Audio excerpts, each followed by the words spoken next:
comedy podcast. Comedy podcast. Get your ass ready for a comedy podcast.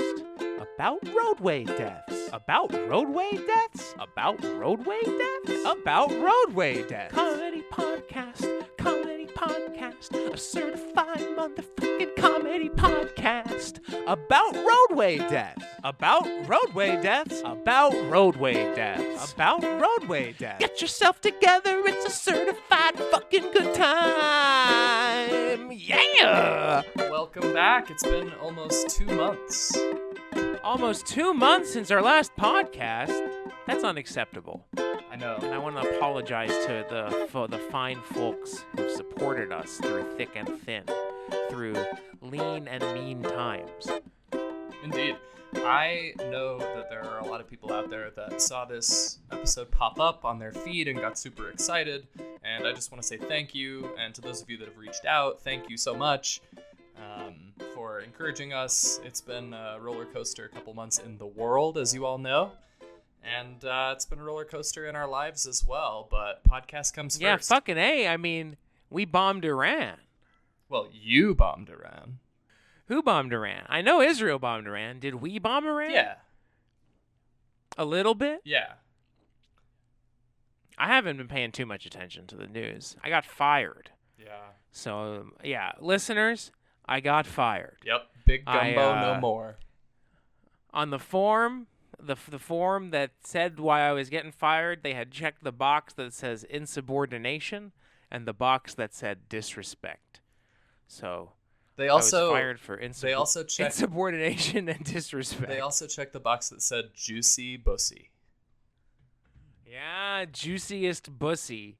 That's what my boss said. He said, Ben, I wish we could have made this work. You work hard. You have one of the juiciest bussies I've ever seen.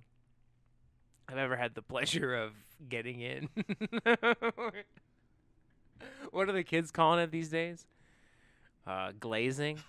One of the juiciest bussies I've ever had the pleasure of glazing. We're definitely getting to the age where we can't keep up with the kids, I don't think.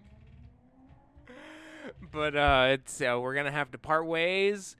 Your gumbo services are no longer required. So I got on my bicycle and I rode to Posse East and I ordered a cheeseburger. And then I spent the whole week riding my bike around town, just going to different restaurants and introducing myself. Yeah. But we were supposed to podcast the day after I got fired. It's true. And I had to call an audible and go handle some business. It's true. And we're glad you did. What exactly happened? Like, was there an event that kicked? Okay, we got to talk about Rob. Yeah. Rob is a big guy, right? He's a big guy. And so I think his feet hurt from working in the restaurant. Mm-hmm. Like, let's be real. Like, his feet must be killing him. But every night, I close at this restaurant every night. So I'm the person who cleans basically the whole front. And I had other colleagues who would work the same position as Rob, who I felt pulled their weight a little bit better than Rob. Every time I'd work with Rob, I'd have to work harder, and I'd go home later just by virtue of working with him. And he was just a really bossy guy, and I didn't appreciate his presence in the workplace. And after 2 years of carrying him, metaphorically, I grew exhausted. And he was what? And General manager or? He was the bar manager. Okay. But I just honestly, I brought it upon myself. I stopped being deferential. There's not really that much more to it. Was there an event that like really set off the firing, or was it just sort of like the cumulative? I mean, he was like, "Hey, why are you being so mean to me?" He was like, "Can we go outside and talk?" And I was like, "Man, I don't wanna." What were you saying that was mean? No, I don't know. I think a couple times I told him like, "Hey, you could help." Yeah, you were sort of passive aggressive, snarky. No, I got really tired of it. I stopped being nice. Yeah. But you got to spend every day in the restaurant industry. It's like you have to show up every day. So your problems don't just disappear if you don't respect your colleagues. Yeah. Yeah, and you're doing something that is happening live together that takes cooperation and is difficult, and you have to deal with, people as well all day long, strangers coming in and dining. And yeah, I mean, I respect food service workers so much. But on the, So I got canned on the 1st. I was working by the 4th. there you go. I got a new shitty job. We're still building the website. I've been pushing more code lately. I'm moving apartments, but we're coding again. We're back. We're employed. We're employable, ladies, and we're having a good fucking time, baby. I'm living in Austin, Texas. I'm going to Barton Springs every day, and I was born in a first world country. Indeed. I have no real problems. Yep. Roof over Except your head. maybe healthcare. Yeah, it would be nice to have healthcare. And obviously we all are in the same struggle together. And things could certainly be better. And they seem like they will continue to get worse, what with this big, beautiful bill that they're trying to push through to... This big, beautiful bussy. Yeah, exactly. But, at the end of the day, we're very lucky. And I have to say, I admire you. I was worried about you when, you first told me that you got fired, and, we connected after that. And I just think you've handled this really well. And so kudos to you. You could definitely have handled this in a less mature fashion. And I admire your ability to keep moving forward. Well, what are you going to do? I didn't expect to be fired. I just had to kind of act. It sucked. It was a really stressful situation. Yeah, I mean, and I brought it, and I didn't have to put myself through that. Yeah, longtime listeners will know that I put myself through the same thing last fall. So it's definitely not the most fun thing to go through, but that's our inaugural episode, is the Lucas firing. I believe so. So yeah, listeners, if you're interested in my story of when I got fired for timesheet fraud, it was falsifying timesheet records was my charge. You can go back to the first episode on Spotify or wherever you get your podcasts. Fuck Spotify, I guess, but you can go and hear my story about that. I think I was in a very similar situation as Ben, mentally, and. Yeah, here we are, still podding, still trying not to get hit by cars. I was born to podcast. I've been pushing so much good code to the website.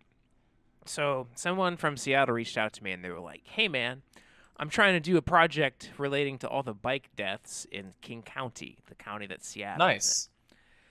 Can you send me all the tabular data?" That's what they said. Can you send me the tabular data? And I'm like, well, I don't really know what that means. I think, but I was like, okay, I'll use the API that I built to get all the data, and I'll send it to him.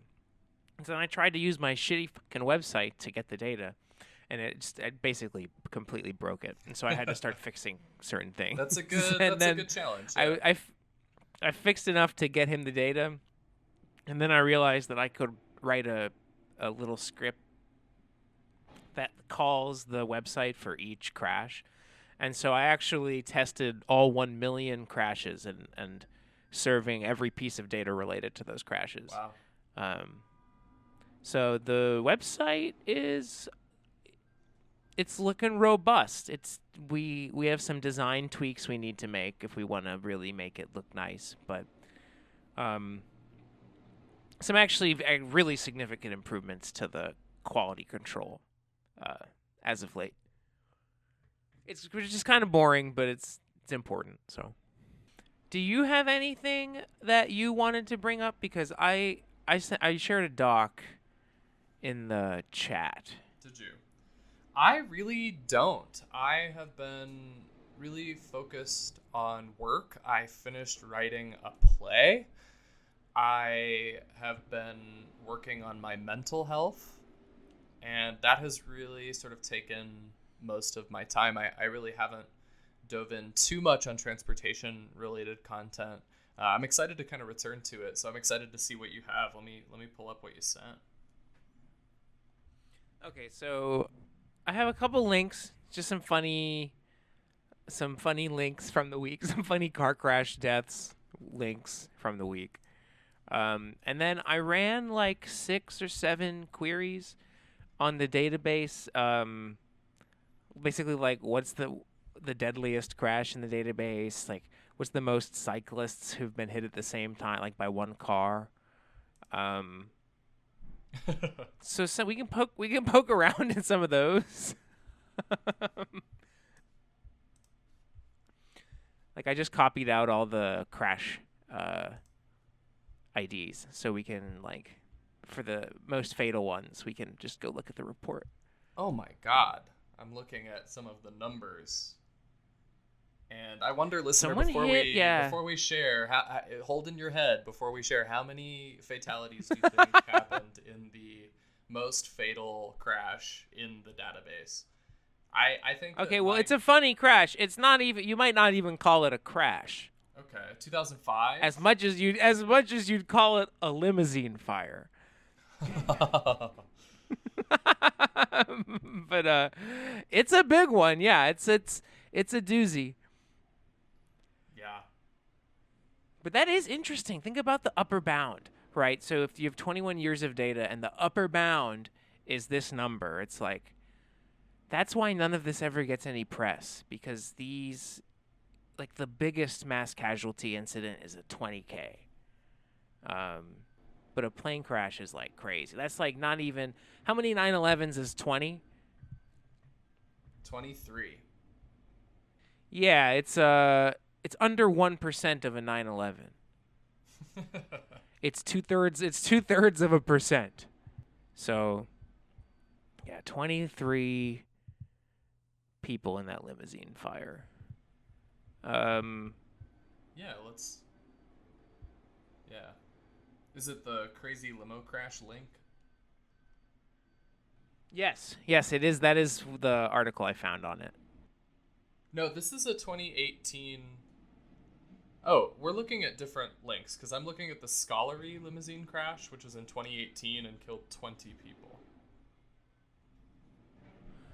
And Scovary, okay. Shokeri, Well, which one's the Wilmer? New Yorkers, let's please see. chime in and tell me how you say this place Maybe name. I'm mistaken. Schoharie. Scoery? Maybe Scoery? That might be my best guess. Ooh, Nauman Hussein was convicted of 20 counts of second-degree manslaughter. He was convicted on all counts, yeah. Nice, we got him. Wow, 2 pedestrians died in that who were in a nearby parking lot. Damn, bro. Mm-hmm. Damn. No. Oh, the limousine crunch. Was it? Wait, is that the one where they ran into a bank? The state had ordered the vehicle removed from service after it had failed 2 inspections due to mechanical problems, including deficient brakes. So that's probably part of what happened. It was also certified for only 10 seats, but there were 18 people riding in the vehicle. Wow. Tragic. Okay, here we go. Like a bus exploded. The deadliest one in the database is a 23-piece. Oh, no! Oh, no! God, fuck, no, it's worse. Oh. The company that owned a bus that exploded during last year's Hurricane Rita evacuation, killing 23 nursing home residents, was found guilty Tuesday of conspiring to falsify logs and poorly maintaining its fleet. Wow. Oh, wow. So it's like a corporate negligence grandpa murder story. Yeah. Whoa. And they were fleeing a natural disaster. It's a pretty perfect storm of, like, American tragedy. Okay, in 2018, the 20-piece was the limo running in it, like, off the road. I was looking at. That was Mr. Hussein. Oh, yeah, and it was like a shitty limo. Yep. Shitty limo, no brakes. Wow. What's this 17? That's a number 3 is a 17er. And by the way, this is only 2001 to 2023. I will eventually have all these work for dating back to 1975. Oh, I scrolled farther in the document. Really sad. Yeah, we don't have to do all of them.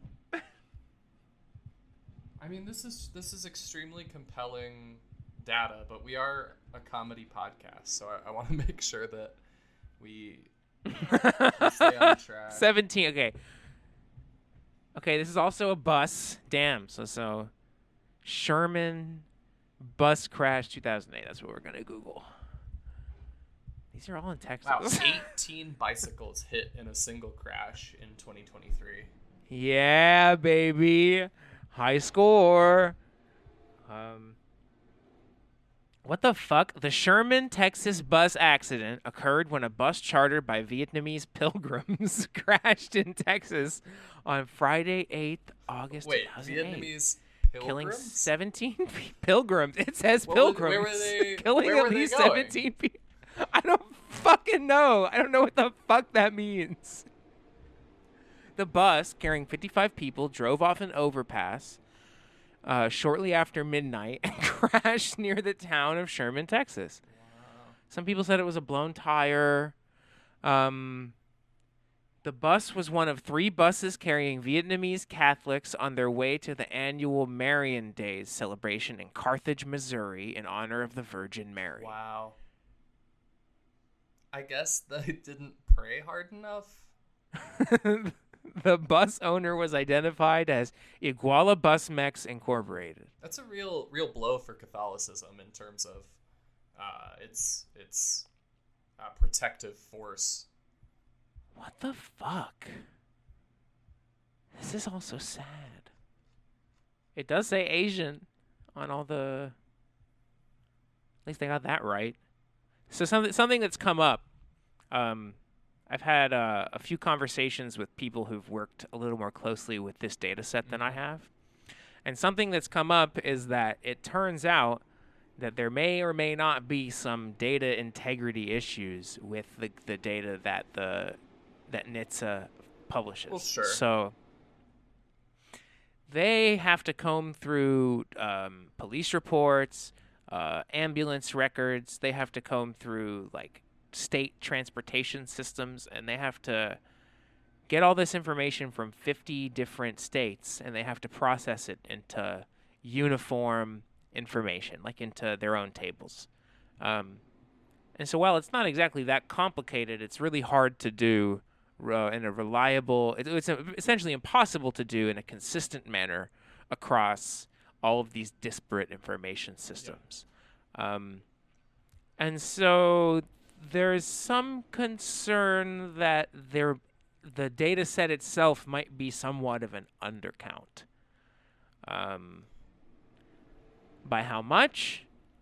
Could be anywhere from 5% to, I mean, I don't want to speculate, right? But 20%, 50%? I mean, from the people that like, you've spoken with, I mean, do they purposefully err on the lower side for any particular reason? Like, if they are, like, is it a only count certain it's just like data? Think about it this way: there's a catastrophic collision, and 2 people die at the scene, and 3 people are carted off to the hospital. One of whom dies 3 days later, another dies 10 days later, and another dies 50 days later. The data set is supposed to capture the 2 people who died in the first 30 days. It's supposed to capture the 2 people who died at the scene, and then anyone who died within 30 days of the incident. That doesn't always work. So this link, the one labeled an actual point which should be on the map. This is a document from like a family of someone who was killed in a car accident. And they basically said like 2 people we knew died in this incident, but one of them died like a week later, but was never listed in the FARS database. So it's like it's an instance where I need to change the fatality count on one of the points. Right. And it's it's indicative too that I mean, how many people would think to do that? Of course, people who have loved ones that suffer tragedies at the hand of traffic violence and automobile accidents, like, obviously are heartbroken, and I'm sure that a lot of people want to do something about it. And but how many are going to uncover a way to communicate with the fatality analysis reporting system that the NHTSA produces? Like, there must be many, many more that are not recorded in such a manner. There must be they got as many as they can every year, right? But it can't be a complete count. And just based on what appears to be a not very effective system, I don't really know. I mean, I really don't know. So does but it's definitely got the wheels turning, like, at least on my end. Do you know if the NHTSA conducts audits on the agencies, the state agencies that report this data? They're trying to get more funding right now to, like, modernize the information collection systems. Of course. It appears that for some states it's very modern and for some states it's very archaic. Right. I wouldn't want to get, like, the West Virginia data. Mm-hmm. They got, like, a Windows machine in the back. Because, of course, like, it calls into question these data points which are not in the data set, which, make us consider how many, honest mistakes there are. But in a reporting system that has so many variables and so many potential flaws in reporting, there's also an opportunity for, like, obfuscation of data, right? Like, if a particular municipality or neighborhood didn't want to be known as a place where people got hit by cars, do you think there's a way for that data to be obscured given the lack of reporting oversight? Yeah, I mean, yeah, it's all, no cop ever has to write a police report. First and foremost, right? Like, yeah, they choose when to write a report. I don't know. So there's certainly data points that are intentionally left out. Like, that's my point. There has to be. I mean, how many? Well, look at the first link in the article today. So the first link in the doc. Warren police SUV was going nearly 115 miles an hour seconds before crash that killed 2. I'm just going to read this whole fucking thing. A Warren police vehicle that violently collided with an SUV carrying 2 men, killing them both, was traveling at 114.9 miles an hour 5 seconds prior to impact and 93.8 miles an hour at the time of impact. A Macomb County Sheriff's evidence technician and crash investigator testified in court during a preliminary exam for a former officer charged in the case. Relatives and supporters of the men, Cedric Hayden Jr., 34, and his lifelong best friend, DeJuan Pettis, 33, shook their heads when Sheriff's Deputy Joseph Bozick testified on Monday, June 23rd, about the speeds the police-owned Ford Explorer was traveling before and when it collided with a Dodge Durango the men were traveling in. Former Warren police officer James Burke, 29, is charged with 2 counts of homicide manslaughter with a motor vehicle, a felony, and 2 misdemeanor charges, a moving violation causing serious impairment of bodily function, and public officer, willful neglect of duty. That's a dank charge. If you get charged with public officer, willful neglect of duty, you have fucked up. Burke was terminated. It's impossible to get charged with that. Burke was terminated by Warren police after he was criminally charged, his attorney, Mark Curtis, said after the hearing. Oh, my God. But no, I just thought that was interesting. Like, think of all the times that a cop killed someone with their car and then wrote the police report for that incident. Right. Non-zero. Definitely not zero. And then, okay, so then another thing. So if the primary data source is police reports, who is there to give a testimony? Like, let's just say, okay, 7,000 pedestrian deaths in a year. Who is there when a pedestrian dies in a car accident to give testimony? It's the guy who killed Usually them the with their person car. behind the wheel. Yeah. Yeah. Yeah. Like not like more than half of the time, the only person giving any testimony that gets entered into the state record and then by virtue of that the federal record is the person who killed someone. And it turns out like let's just say you get hit by a car going like 10 miles an hour, you probably live. 20, you might die. 30, you probably die. That's where you start to get into the probably die neighborhood. When you hit someone with a car going 30 miles an hour, their body flies like about 100 feet, anywhere from like 50 to 100 feet, which is really far. Like, you come up to that, but it just like, it's the sort of thing where if you were to come upon it after it happened, you'd really not have any idea like where it happened to begin with. Because the car would be kind of far away. Yeah, your faculties would probably tell you, you'd probably get it wrong trying to infer what happened. Right. It could have happened like 100, 200 feet away if the car was moving at sufficient speed. The person can disintegrate. It's fucked up, bro. So it's like there are inherent problems with the way that the data is collected, right? Like, this isn't data collection in an academic context. This is field data. And to assign like legal and financial liability in court. And right. So you're saying that your website is pointless, or? Well, no, but it's worth noting when you comb through it. It's the context in which the data must be interpreted. Of course. It's just, yeah, I mean, I know we've said for a long time that, for every data point on the map, there's probably at least one other that is not plotted. Well, there's 3 for every data point on the map. There's 3 that we know of that we don't have the exact location of. So 4 million Americans have been killed by cars, more than all wars in our history combined. 1 million of those Americans are on the death map. 3 million of those Americans are not on the death map.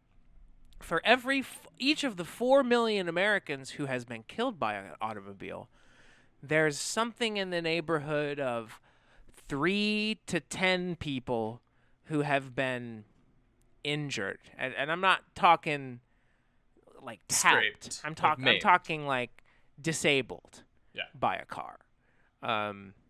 So we're looking at 20 million, 40 million people, and then you just have to you can't forget to factor in like all the respiratory disease and all the pollution and environmental degradation. Yeah, I mean there are so many intangible negative effects that are not quantified in this data set that are arguably even more important than killing people. Yeah, I mean the maps of where there are high rates of asthma are shocking. It's like it's near large roads. It's near freeways. That's the only place where everyone has asthma. Let us goon in peace, Something like that. Shameful. Yeah. Shameful. What do you want to look at? Do you want to look at more of the most fatal crashes of all time? Okay, listeners, here's the lists we have. We have most fatalities in a single crash. Yay! This is the next one. This is so bad. Most child pedestrians killed at once. Boo. Pretty good. Most kids killed in a single crash. We have most cars involved in a fatal crash. Some of these are wild to me. I mean, the upper bound on this one is crazy. 130. Most bikes hit in a crash is 18. Most cyclists killed in a crash is that same crash with, it's like 5 out of 18. And then most pedestrians struck by one car is 74. And then 19 years later, there's a 73 piece. And then the next highest total is 34, then 23, 23, 22, 21, 20, 19, 18, 17, 17, 16, 15, 13, 13, 12, 11. There's like... Well, and this isn't up to date. There's with like what 5 happened 11s. in New Orleans earlier this year. All right, this is the one that definitely piques my interest the most. Who hit 74 fucking people with their car? And you got to erase the last 3 digits of the number if you want to look at the accident ID instead of the vehicle ID. Just went copying that ID in there. Okay, Santa Monica, California on Arizona Avenue. A Buick sedan, nice. Driving too fast, operating in a reckless, erratic, careless, or negligent manner. This person did have a disability sticker in their car. Let me see. Yeah, at that attack in New Orleans in 2025, in January 2025, or maybe it was December 2024, there were 14 people killed and 35 people injured. So that may be, an upper limit of 40 people hit, if anyone was hit and not injured, perhaps. So that one will join these lists. This is an 86-year-old man who hit 70 people in Santa Monica. Santa Monica, it's got to be like a street fair incident. Santa Monica. Yeah, Arizona, yeah. Santa Monica Farmers Market crash.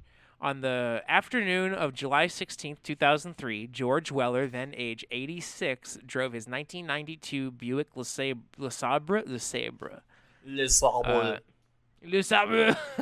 westbound down Arizona Avenue in Santa Monica, California, towards the city's popular 3rd Street Promenade. The last few blocks of the street before it ends at the bluffs overlooking the PCH had been closed to vehicle traffic for the biweekly farmers market. Weller's car struck a Mercedes-Benz that had stopped to allow pedestrians through a crosswalk, then accelerated around a road closure sign, crashed through wooden sawhorses, and plowed through the busy marketplace crowd, traveling nearly 1,000 feet at speeds between 40 and 60 miles an hour. The entire sequence of collisions took at least 10 seconds. By the time the car came to a halt, Weller had killed 10 people and injured 70. Weller told investigators he had accidentally placed his foot on the accelerator pedal instead of the brake, but then tried to brake but could not stop. No, bro. This is really normal.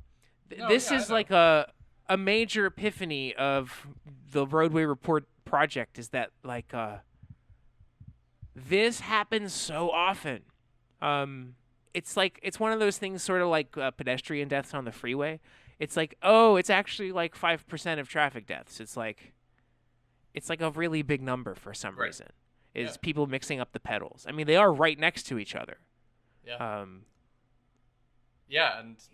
We do let people, in a lot of states, I mean, the rules differ a little bit, but we let people continue to renew their driver's licenses to operate a tool that we know is dangerous and potentially lethal to, in this case, dozens of people. I don't remember this, but I definitely have been at that farmer's market, and I may have been at that farmer's market in 2003. I would have been 8 years old, and we went to that farmer's market when we visited my aunt who lived in Santa Monica. I will have to ask my parents if they remember this incident, because I bet they would. It'd be the kind of thing that they would key into at the time. But I don't personally remember it. Okay, I'm looking up the second best. I'm looking up the person who hit 73 people. 'Cause what? How the fuck? And it's like, damn, you came close, but you can't. You best not. If you swing for the king, you best not miss. What the fuck is this? Yeah, there was another one in 2003. No hit and run. A truck. Yeah, there'll be a new bronze medalist with that New Orleans incident. a big rig. Oh my god. And then this is a 4 fatality crash. Oh, maybe they were all on a train? I think that's I what's going think on here. I found a. No, this can't be it. This is also a terrible crash on I-57 in Missouri that involved 47 vehicles and killed 5 people. I'm going to look up the next biggest. How is this right? This can't be right. Yeah. Okay, so it looks like railway vehicle is a non-motorist mode. So that doesn't count. I'm going to throw out the 73 piece because those people are on a train. That's not pedestrians. Burbank. Okay, someone hit 34 people in Burbank. Let's see. It's a 2 kill.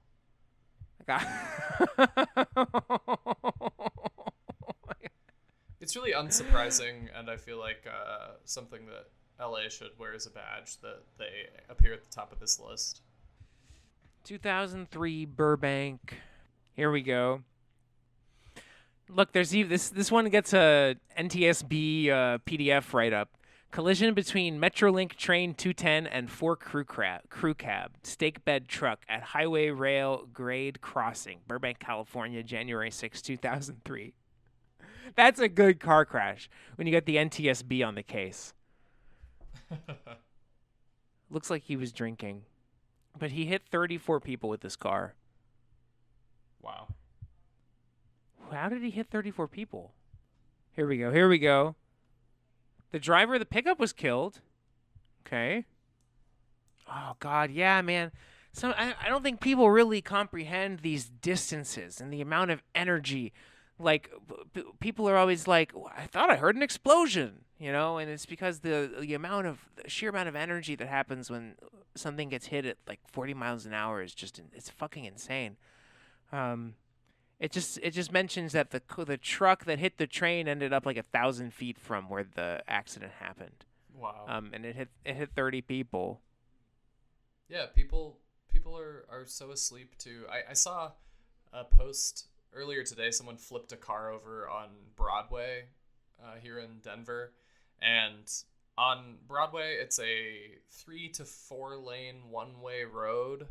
And I've definitely seen people going like 60 miles an hour down it. And it's a popular like bar district through part of it. And there's just a ton of businesses, massive strode. And the post that I saw on social media was the car flipped over and said, "Oh my God, how did this happen on Broadway?" And it's like, people don't understand how much energy, like you said, how much energy is held. So frustrating that people don't understand. They carry that power with them everywhere they go. Like people get in their cars and they feel like they're riding around in a little carriage for a baby, right? Being pushed around safely. And that's not the case. You are wielding a war instrument. You're wielding a tank. I found a crazy one. So an SUV crashed to the front window of an Apple store in Hingham, Massachusetts, killing 1 person and injuring 19 others. Kevin Bradley of New Jersey was pronounced dead at the scene. No, that wasn't the guy. Prosecutors identified the Toyota 4Runner driver on Tuesday morning as 53-year-old Bradley Rain. Upon arrival, first responders found coworkers and other bystanders rendering first aid to multiple victims in need of urgent care. 16 male and female victims with varying levels of traumatic injuries were transported to South Shore Hospital. It doesn't say like what happened, but yeah, Apple Store. It sounds like he drove into the Apple Store. A lot of pedestrian incidents are like collisions with buildings. As another takeaway that like the average person I think would not expect at all. It's like, this is normal. Getting the accelerator and the brake mixed up is really normal, and like running over your kid. These are all externalities. These are all inherent externalities of having a tank at all times. And I think it's important for listeners to hold on to that too, because I'm sure everyone has had this experience of, you're going to walk home or you're going to bike home and someone says, "Oh my God, that's so dangerous. Like, are you sure you don't want me to drive you?" And you're super likely to, be hit by a car while you're in the Apple store.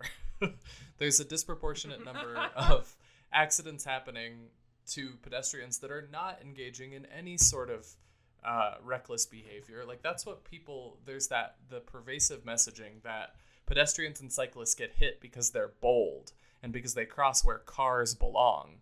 But it's cars going where people belong, even in a world where there are places built where cars belong and people don't. You're still unsafe. It's not up to you to get home safe. Should we look at the guy who hit 18 cyclists? Should we look at the most goated tiny dick truck Chad of all time, who hit 18 cyclists with his pickup truck? Hopefully he's. This is a new release. This is a hot topic, out now, new release traffic death. Wow. So let's talk about it. Maricopa County, Arizona. So it's like a Phoenix suburb, right? Maricopa? I hardly know her. Bro, I don't know if you've looked at Phoenix on Roadway Report, but it's honestly almost more staggering than LA. You got to go again. You broke up. Oh, no. Like, if you look at Phoenix on Roadway Report, it's even crazier than LA. Yes, it is. I mean, I don't know if you've ever been to Phoenix, but it's crazier than LA is one way to describe it. There's a reason why it's like always on the list of cities proper that have the highest population, because it's not particularly dense, and as a metro area, it's not actually that huge. But the city is so sprawling. An important detail from this police report of the Ford F-150 that hit 18 cyclists at the same time. It does say that he was 5'2". I just want to point that out. It does say that he's 5'2". Yeah, little man, a boy almost.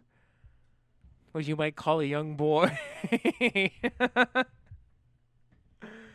God, he killed a 61-year-old lady. He killed a 61-year-old lady. He killed a 68-year-old man. He hit Is it like a senior bike race? No, it's just no. Come on, once you get up there, you got to look after your knees. You can't jog as much. That's true. And the average age in Phoenix is I imagine pretty high. God, everyone still is up to 4 serious, 5, 6 serious injuries. Everybody is in their 60s, 70s. Yeah. Oh my God. A senior bike he just club clobbered everybody, and he just ran them all over. Okay. Yeah. And so in the crash events, it's just him hitting each cyclist individually. That's the list of crash events. Is him running over each person. Was it malicious? Was it a wrong pedal incident? Was it a Napoleon? Oh no. He was a 26-year-old man. No alcohol. They said they made him blow, and he didn't blow any alcohol. Okay, there must be some kind of detail on if he got to jail or something. I'm Googling now. I found a video of a driver in Goodyear, which is also outside of Phoenix, who hit 20 cyclists, but only 2 of them. This might be the same one. No, this was posted in 2024, so this is a more recent incident.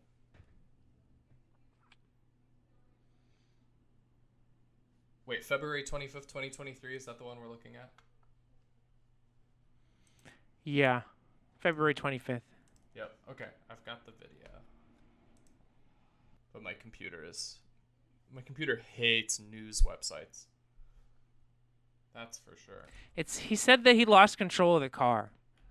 Okay, I've got the video going. Yeah, terrible infrastructure in Goodyear, Arizona.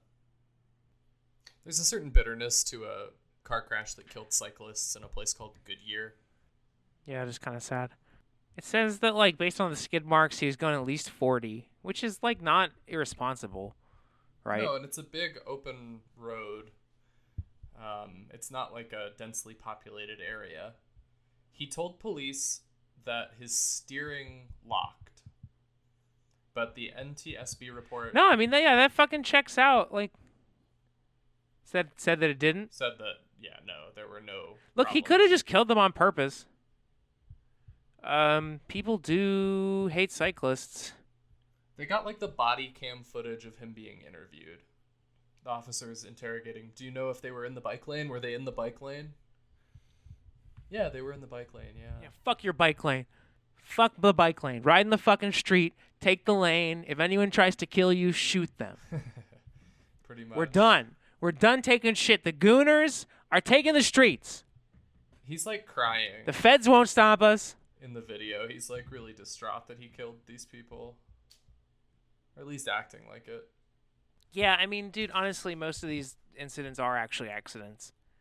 Like, yeah, there's an undercount. Yeah, there's some murders. Yeah, there's a ton of negligence and road rage. But most of these are a result of the system design. You're saying Right, cars and like, roads you kill can- people? People don't kill people? Well, it's like your grandma could kill someone, is what I'm trying to say. It's like the system doesn't require malintent in order to create death and injury. The system creates death and injury despite the good intentions of the everyday person. And that is why we must reform the system. So anyone in your life who's like, I don't want to bike to work, they're a bitch. And you should call them a tiny little wiener boy and tell them to go back to kindergarten. Pedro Quintana Lujan. You just got podcasted. I just want to know if they like sent him to jail, to prison. No charges. 18, high score, no charges. No, he went to court. This news article He says went that to- he was called to court. But he got away with it. Okay, Kalamazoo, Michigan. The next, so someone hit 18 cyclists. 4 different people have hit 9 cyclists. In November, Do you the wanna- Maricopa County Attorney's Office concluded that there wasn't enough evidence to pursue a felony conviction. And I'm not saying that, people deserve to go to prison for accidents, for honest accidents. And I understand that this is difficult to deal with, but you want someone to be held responsible when people perish. Absolutely. Okay, here. I have the 4 9 kills. Or the 9, okay, that's not fatalities. These are just people who've hit 9 cyclists at the same time. Or rather, single vehicles that have hit 9 cyclists together. This one is a hit and run. A Chevy Coupe in New Orleans killed 2 people and hit 9 cyclists. This was written as a homicide. And the driver height is listed, which means they got him. So that's good. That's good. Let's look this one up. The son of a New Orleans police officer. Bingo. Oh my God! It just says he careened into the bike lane. Yes, it's someone. Onlooker told The Advocate he saw a dark sports car speeding down the street. The driver swerved into the bike lane to try to go around a vehicle. Hit 9 people, killed 2. Son of a cop. Can't make this up. Kalamazoo. I hate these freaking AI overviews. The incident highlighted the dangers faced by cyclists and pedestrians in New Orleans. Thanks. I'm glad you used a gallon of water to give me that answer. Okay, Kalamazoo bicycle crash. A motorist drove a pickup truck into a group of cyclists in Cooper Township in Kalamazoo County, Michigan. 5 cyclists were killed and 4 were injured. Good God. This guy, went to jail for murder. There we go. Yeah, He was driving under the influence. I feel like the only way you fucking go to jail is if you've had a few beers, and it's like, bro, there are fine, upstanding people in our communities drinking and driving every day, right? And they do it completely fine without hitting 9 cyclists. And I feel like I feel like the distinction between hitting 18 cyclists completely sober and just saying like, man, I really didn't mean to do it, and hitting 9 cyclists with a couple brewskis in your system when you live in Michigan, the most brewski friendly and truck friendly place in the world. It's like this.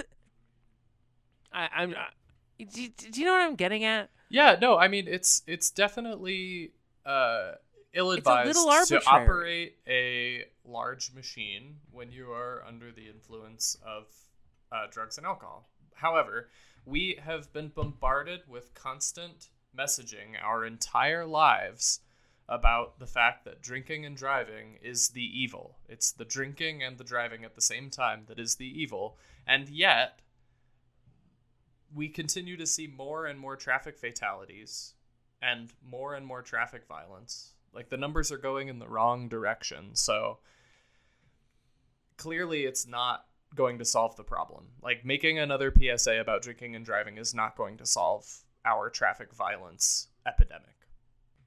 This is so sad. The group of bicyclists involved in the crash was called the Chain Gang. The driver of the pickup had been doing 58 and a 30. That's another theme, is that like speed really does kill. There's no such thing as being too cautious or going too slow. If you ever get mad at the person in front of you for going too slow, just go home and kill yourself. Yeah, it's speed. And, like, honestly, though. And the weight of your vehicle. How hard your vehicle is to stop. Yeah. Weight and size. So if you're 5'2", consider getting a Prius. I'm working on your personality. Mm-hmm. It's okay. Only tall people listen to our podcast. It's true. Only tall, beautiful people. Blonde. Tall, beautiful, smart. No, not all blonde. That's racist, bro. Blonde, long legs. Triple D honkers. That's you, listener. Deep down. Big ol' mommy milkers. Yeah, if you have big ol' mommy milkers, we want you to come on the podcast and talk about traffic deaths. Someone's got to do it. Someone's got to do it. Oh, my God. Come and join the Gooners. I'm just about cooked in this room. I need to get out of here. And yeah, that was I think, super valuable. Continue to tinker with the website. Continue to pull these interesting data sets. Again, listener, I'm sure you know at this point, but we're talking about Roadway Report. Just roadway.report in your browser will take you there. And you can explore the data yourself. You can also go to the FARS data. There's a lot of ways to look at it on the this website, and let us know if you have ideas of ways that we could make an impact on this, because at the end of the day this can get a little depressing, and we want to make a difference, right? Like, I don't know, man, it's a crazy world. We do. We want to live in a world where it's okay to just fucking walk to the store and ride a bike, and you don't have to worry about serious injury and death. It's just such a dumb problem, man. Indeed. Don't let the government keep you down. Don't let the government put you in a cage. You want to go outside. You want your kids to go outside. You're not going to live in their cage. You're not going to drink their poison, eat their poison. You're not going to watch their programming, listen to their propaganda. You're going to be you. You're going to be horny, and you're going to get out there, and you're going to take back the streets, because the Gooners are strong. The Gooners are resilient, and the Gooners will be free. Amen. Let my people go. But no, yeah, stay horny out there. Keep it up. Don't let Rob get you down. Even if you get fired for insubordination, just pick yourself up by the bootstraps. Go find another Cajun restaurant and get your ass back to work. Get your ass ready for a comedy podcast. So be safe out there. Take care of yourselves. About roadway deaths. About roadway deaths. About roadway deaths. About roadway deaths. I love you. When do you want to do this? A week from right now?